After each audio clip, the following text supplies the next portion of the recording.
देशभरासहित गोंयानूय फाटल्या 1.5 वर्सापासून कोरोना महामारीच्या संकटान खवदळ घातला। गोंयान कोरोना संसर्गाचो वेग 1.8 ते 2% आसा। संसर्गाचेर नियंत्रण मेळोवपा खातीर सरकारान लसीकरणाचेर भर दिला। देशात कोरोनाच्या दुसरे ल्हारेचो प्रभाव अजूनय उणो जातना दिश्टी पडना, तशेंच तिसरे ल्हारेची भिरांत अजूनय कायम आसा। कोरोना बाधितांचो आंकडो दिसान दीस वाडत आसा, तेच बराबर कोरोना बाधितांच्या मरणांतय भर पडत आसा।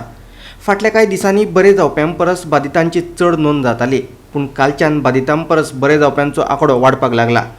फाटल्या 24 वरांत 43,910 जाण कोरोनांतल्यान बरे जाल्यात, जाल्यार 39,070 जाणांक कोरोनाचो बाधिकार जाला।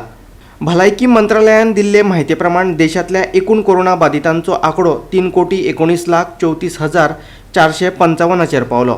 देशांत सद्याक 4,06,822 एक्टिव्ह केशी आसात, जाल्यार तितलेच दुयेंती आतां मेरेन बरे जाल्यात। आतां मेरेन 4,27,862 जाणांक कोरोनाक लागून मरण आयले। Bureau report, Goa 365।